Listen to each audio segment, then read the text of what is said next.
Hello everyone. So in this video, we will learn about API automation and I'll talk about the APIs and the web services and how to automate APIs using Java. And I'll show you some tools which are utilized to hit the APIs.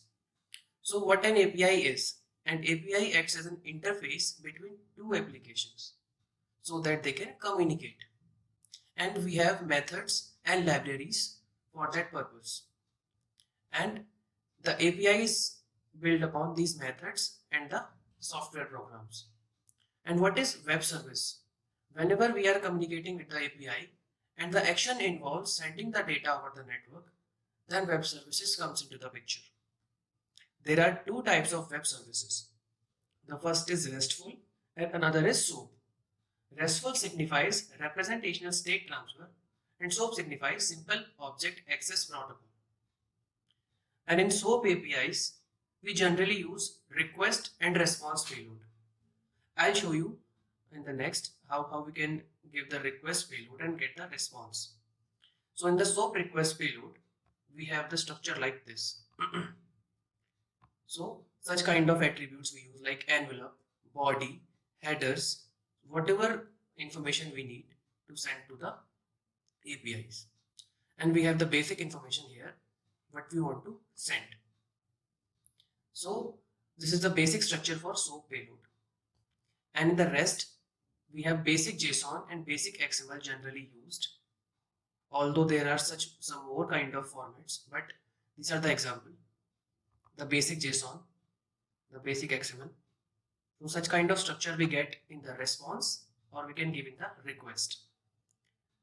Now moving ahead, we have tools. So now I'm going to tell you about Postman. So you can download Postman through its official website postman.com and we can download it for Windows. Suppose if you have a 32-bit operating system, you can download this, or you can download this link through this link if you have 64-bit operating system. Or if you have Mac OS and Linux, you can click on these links and you can get the download or .exe file. And now, after downloading the Postman, so this is the tool. This is the open source tool we generally use to utilize the APIs. Now I'm going to tell you about the methods which are being employed by the APIs. So basic methods are those shown, but generally we do CRUD operations through API. CRUD signifies CRUD, create, read, update and delete. For creation we have post, for read we have get, for update we have put and patch, and for delete we have delete method. So these are the basic methods we use. And I'm going to show you such methods and such APIs utilizing these methods. Okay. So now I'm going to talk about the basic API methods which are being utilized in APIs and the HTTP status codes and the API request URL format. So if I talk about the API methods, I'll show you the APIs in Postman.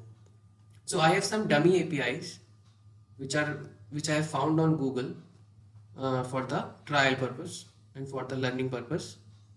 And first I'm going to talk about the GET. So in the GET request, in this API we have no authorization. So I have kept the type no auth. So generally here we give the authorization part. I'll tell you about that later. In the header part, whatever information we want to send to the API for the desired response, we send it through here. So these are the basic headers which are sent by the Postman. So we don't need additional headers now. And the main thing is the URL.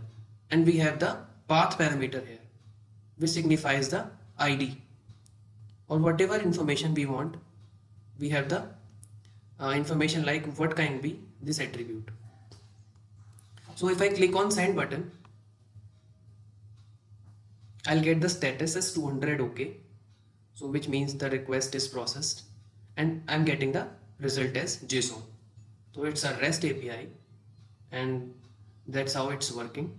So it's a get API. And so get, so for CRUD, the get comes in R part, the read.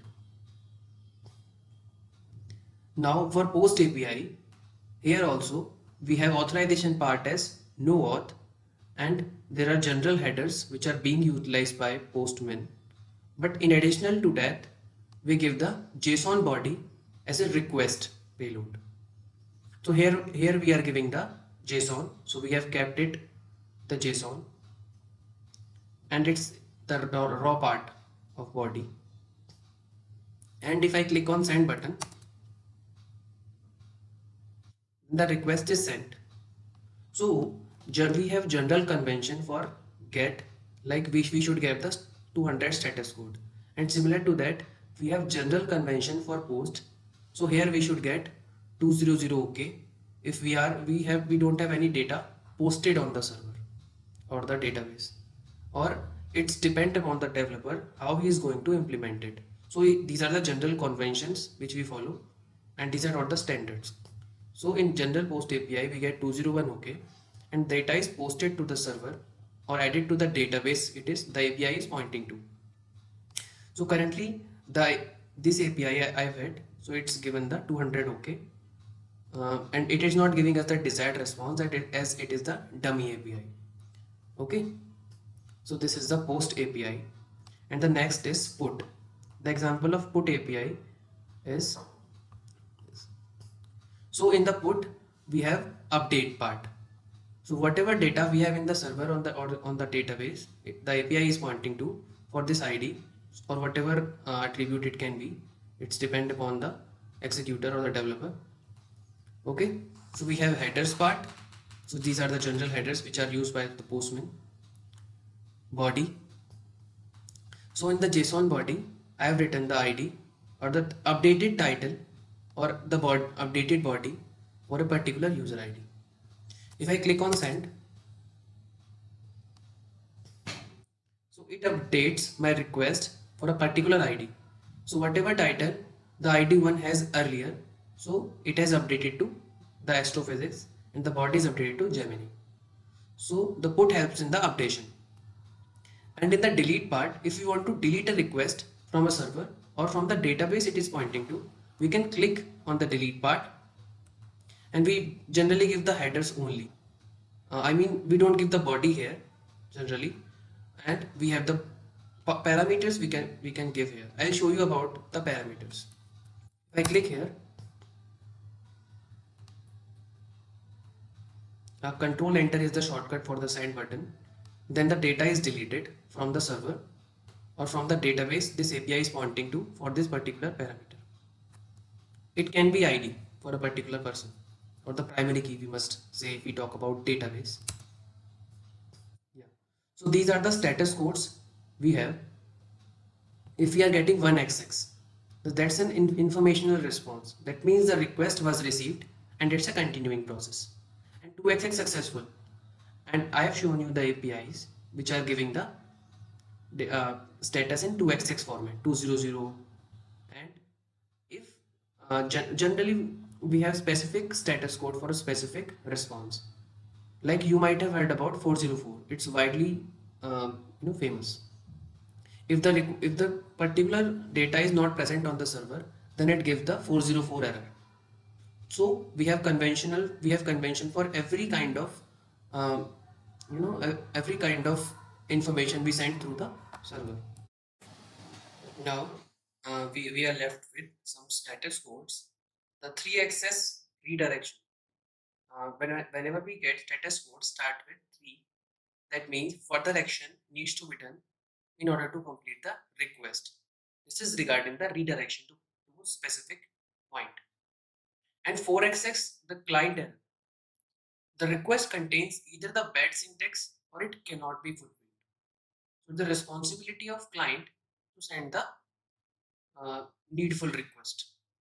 So whenever the server is responsible for the request failure, or if the data, if the code which is posted here is stopped, or there is server failure, so in that case we get the status code start with 5. So a general API request URL format. So what it is? So generally we have the URL format like this. So we have the protocol at the start. Yeah. We have the domain like this. We have the port number. We have this endpoint, and we have some parameters.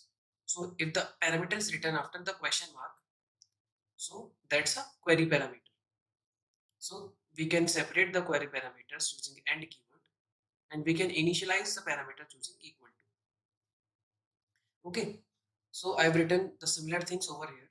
So these are the query parameters, the term and the search type, and these are initialized. And suppose the parameter is like this, which is added to the URL, there is no question mark there, then these are path parameters.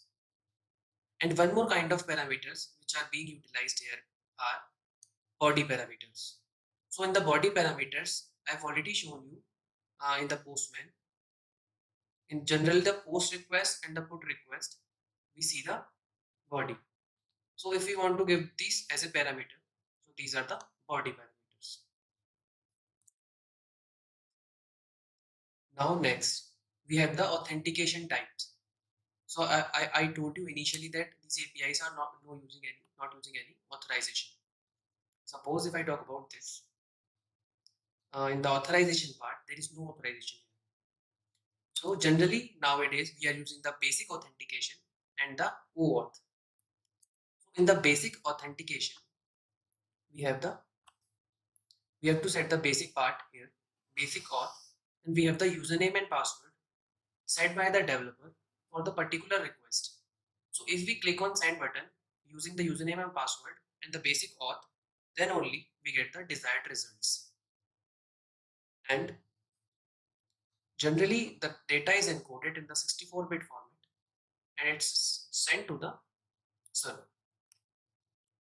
And in the OAuth 2.0, we have the third party token which is used to authorize our request for the server.